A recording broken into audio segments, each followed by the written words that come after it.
आज हम चर्चा करेंगे 30 साल की युवती की कुंडली के ऊपर। ये कुंडली मुझे भेजी है नोएडा शहर से। इनका मुख्यतः मुझसे प्रश्न है, आचार्य जी क्या मेरा वैवाहिक जीवन सुख में होगा या नहीं होगा, या ऐसे ही हमारे कोर्ट कचहरी से संबंधित प्रश्न है जीवन में चलते रहेंगे। बताना चाहती हूँ ये महिला पेशे से सरकारी टीचर हैं और ये जो हैं इनके जो पति हैं वो भी सरकारी टीचर हैं। इनका मुख्यतः प्रश्न है मुझसे कि आचार्य जी मेरा ये वैवाहिक जीवन सुखमय हो सकता है ना नहीं होगा, आखिर क्यों किस वजह से मेरे वैवाहिक जीवन खराब हो गया, आखिर क्या वजह थी जो मेरा वैवाहिक जीवन दुखद बन गया है।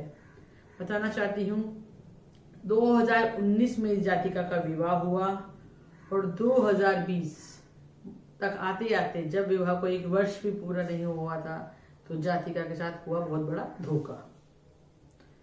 आखिर क्या है इनके ग्रहों का खेल, क्या है इनके सितारे, क्या कहते हैं इनके सितारे, आज हम उसी विषय में चर्चा करेंगे। आखिर क्यों शादी को 1 साल भी नहीं हुआ और पति ने दिया इतना बड़ा धोखा। जैसे कि आप देख रहे हैं मिथुन लगन की पत्रिका है जातक की। कुंडली में 2nd हाउस में इनके गुरु केतु जो कि चंडाल दोष बना रहे हैं उसकी युति है। 3रे हाउस में इनके सूर्य चंद्र बुध और शुक्र की युति है। वैवाहिक स्थान जो है पति का घर होता है उसमें शनि महाराज स्थित है और 8म भाव में राहु महाराज है और 12th हाउस में मंगल है। जन्म पत्री में युक्त तो राजयोग भी है। शुक्र बुध का लक्ष्मी नारायण योग बना हुआ है, सूर्य बुध का आदित्य राज योग बना हुआ है जातक की कुंडली में, जिसकी वजह से ये एक सरकारी नौकरी में स्थित है। अब हम सिर्फ चर्चा हमें जिस विषय पे करनी है वो हमारा विषय है कि वैवाहिक जीवन आखिर क्यों नीरस हो गया या वैवाहिक जीवन में इतने बड़े व्यवधान आखिर किस वजह से हुए।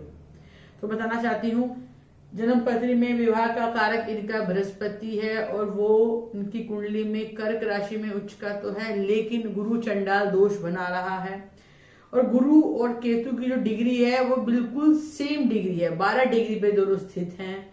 तो बहुत नेगेटिविटी जो हो गई है इस वजह से हुई है कि इनको पता ही नहीं चला कि इनके पति इनसे शत्रुता का व्यवहार निभा रहे हैं। ये एक बहुत ब्लाइंड ट्रस्ट करती थी उन पर, कब कैसे सितारों की वजह से कैसे कब जिंदगी पूरी उलट पलट गई इनकी, इनको पता ही नहीं चला। 3 साल का प्रेम जब शादी में बदला तो उसमें हुआ इतना बड़ा धोखा इनके साथ, क्योंकि इनकी जन्मपत्री में मंगल भी जो है 12वें घर में स्थित है। ये जाति का मांगलिक भी है।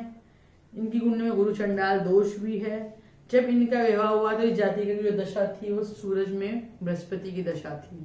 बृहस्पति जो चंडाल दोष बना रहे हैं वही अगर हम D9 चार्ट को भी एनालिसिस करें तो इनका जो गुरु चंडाल दोष है वहां भी रिपीट हो रहा है। तो वो नेगेटिविटी जो इनकी जन्म कुंडली में दिख रही है वो इनकी नवमांश में भी दिख रही है। तो गुरु केतु का चंडाल दोष और इनका चंद्रमा राहु का ग्रहण दोष, जब भी कुंडली में गुरु चंडाल दोष होता है या चंद्र ग्रहण दोष होता है तो जातक को वो धोखा अवश्य दिलवाता है जीवन में। अब हुआ क्या इनके साथ, ये कर्जे में भी स्थित है। अब कर्जे के भाव को देखें तो जो इनका गुरु चंडाल दोष बना हुआ है वो इनके धन हाउस में बना हुआ है, कुटुंब में बना हुआ है, इनके पति से जुड़ा हुआ है। तो आखिर जो कर्जा हुआ है इनको अपनी वजह से कोई कर्जा नहीं हुआ, इनको कर्जे का कारण ही इनके पति देव हैं, जिनकी वजह उन्होंने घर लोन पे लिया और EMI ये चुका रही हैं। इनकी सारी सैलरी कर्जे में चली जाती है क्योंकि गुरु चंडाल दोष है, इनसे पति से जुड़ा हुआ, पति से धोखा दिया, पति की वजह से ही फाइनेंशियल लॉस हो रहा है, ये कर्जे में स्थित है।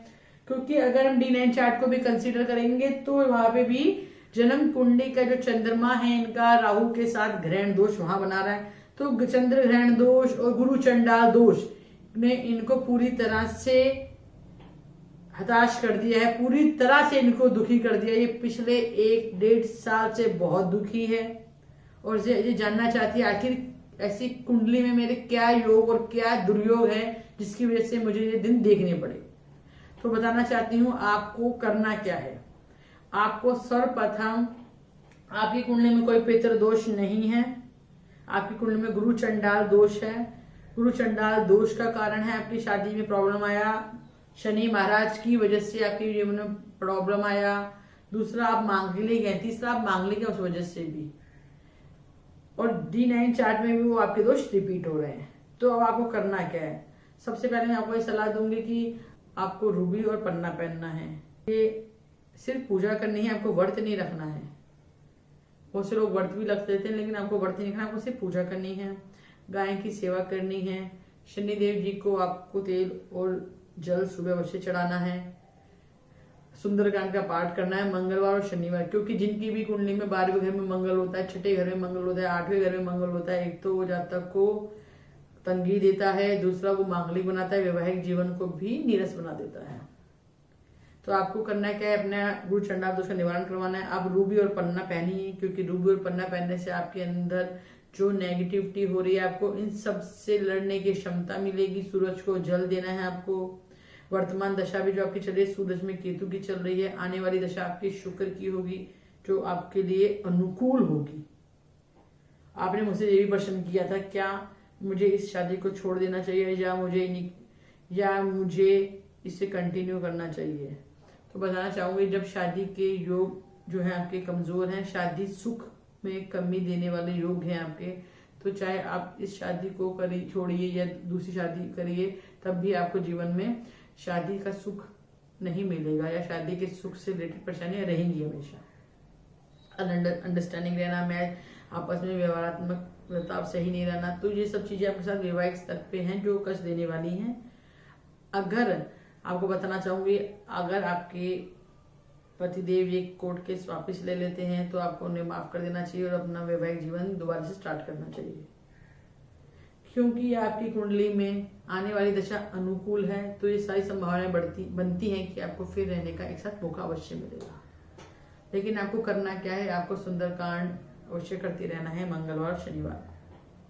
नाम जप करते रहिए, गाय की सेवा करते रहिए, सूरज को जल देते रहिए, क्योंकि जब समय खराब होता है, जब समय आपके अनुकूल नहीं होता है, तो जो आपका धर्म पुण्य ही काम आता है आपके, ताकि आपके जीवन में अनुकूलता रहे। कोई भी जल्दबाजी में काम नहीं करना चाहिए। सूरज चंद्रमा का जब भी कनेक्शन होता है जीवन में, या गुरु चंडाल दोष होता है, या मंगल दोष होता है, या शनि का कनेक्शन होता है विवाह से, तो जीवन में तनाव अवश्य आते ही हैं। वैवाहिक जीवन में तनाव अवश्य आते हैं। पता नहीं चलता हो क्या रहा है और होना क्या है, हो क्या जाता है। मतलब जब भी ऐसे दोष होंगे आपके जीवन में, क्योंकि गुरु चंडाल दोष आपका इतना नेगेटिव है कि आपको पता ही नहीं लगने दिया कि आपके हस्बैंड आपसे शत्रुता का व्यवहार रख रहे हैं, या आपके हस्बैंड ने इतना बड़ा कांड कर दिया, आपको पता ही नहीं लगने दिया और आप पछता रही हैं। आपको बहुत बड़ा आपके साथ धोखा हुआ जिसे कहते हैं। तो इस गुरु चंडाल दोष की वजह से ही आपको जीवन में धोखा मिला है। मंगल दोष तो सबकी कुंडली में 60% लोग कुंडली में होते हैं, लेकिन ये कारण नहीं है कि मंगल दोष की वजह से शादियां खराब हो। मंगल दोष के अलावा भी कुंडली में और दोष, अशुभ ग्रहों का योग होता है, जिसकी वजह से शादी में परेशानी आती है। बहुत से लोग हमें कहते हैं कि आचार्य जी मांगलिक है, क्या इसी वजह से भी ऐसा हुआ? बिल्कुल नहीं ऐसा। मैं नहीं मानूंगी कि ऐसा मंगल दोष की वजह से हुआ है। मैं कहना चाहती हूँ सिर्फ गुरु चंडाल दोष की वजह से और आपके शनि की वजह से हुआ है।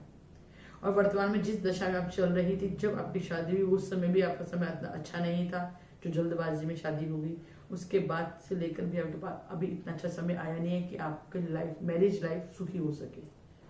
तो आने वाले समय में अब आपकी जो दशा केतु की चल रही है, जैसे ही ये केतु की दशा हटेगी आपके आने वाले समय में, तो आपका जीवन में फिर से खुशहाली की किरण आएगी। तो आपको करना है छोटे छोटे उपाय ही जो आपके जीवन बदलेंगे। आपको हताश नहीं होना, आपको निराश नहीं होना। सिर्फ आपको अपनी आध्यात्मिक शक्तियों का सहारा लेना है, पूजा पाठ का सहारा लेना है, ईश्वर का सहारा लेना है। जब खराब समय होता है तो ईश्वर के सहारे से ही जीवन की नैया पार होती है। तो आप बिल्कुल भी निराश मत होइए। आपका वैवाहिक जीवन सुख में अवश्य होगा, क्योंकि आने वाले समय में आपकी दशा बदल रही है। जब दशा बदलती है तो दिशा भी बदल जाती है। और खासकर जब पिछले साल मार्च 2020 में आपके साथ एक घटना घटी कि आपके हस्बैंड ने आपको छोड़ दिया या आप अपने मायके में रह रही हैं, इसका कारण भी ये है कि आपकी जन्मपत्री में बृहस्पति जो विवाह का कारक है, गोचर में वो नीच के हो गए थे। जब भी बृहस्पति, और गोचर में भी वो राहु के ऊपर से ट्रांजिट कर रहे थे। अब बृहस्पति महाराज आपके भाग्य भाव में स्थित हो गए हैं।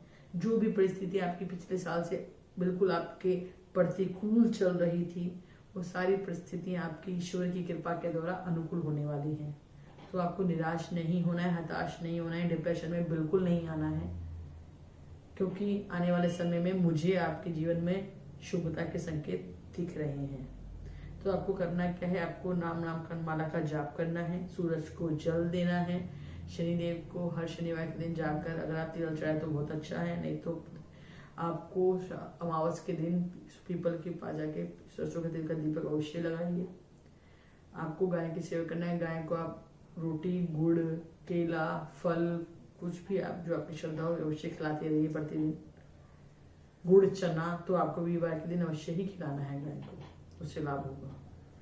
तीसरा, आपको सूरज की पूजा करनी है, सूरज जी का जो सूरज को जल देना है उसको आपको करना है, गायत्री मंत्र का उच्चारण करते हुए आपको सूरज को जल देना है, उससे लाभ होगा आपको।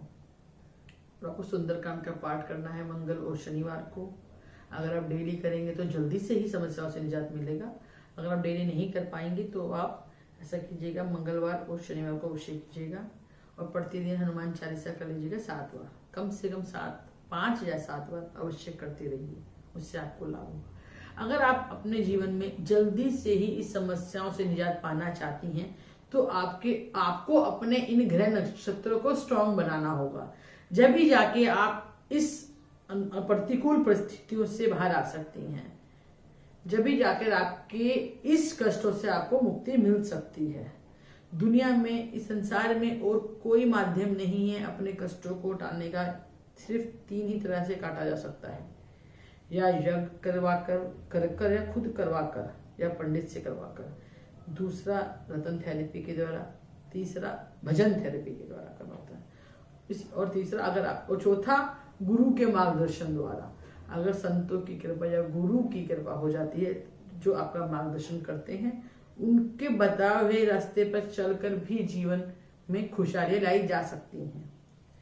तो आपको ये छोटे छोटे उपाय ही करने हैं, ये बहुत सरल हैं और आप इसको अवश्य करते रहिए। आने वाले समय में मुझे आपके जीवन में शुभ होने के संकेत दिख रहे हैं, तो आपको बिल्कुल भी हताश नहीं होना, निराश नहीं होना। अगर आप भी अपने जीवन की किसी भी ऐसी ही समस्या से परेशान हैं, आपके वैवाहिक जीवन में भी तनाव हो रहा है, अनचाहा तनाव हो रहा है, आपके आपस में बन नहीं रही है, तो आप भी घबराइए मत। अपनी जन्म कुंडली के माध्यम से आप भी अपनी समस्याओं से निजात अवश्य प्राप्त कर सकते हैं। मेरा एक मार्गदर्शन जो बदल सकता है आपका जीवन। नमस्कार।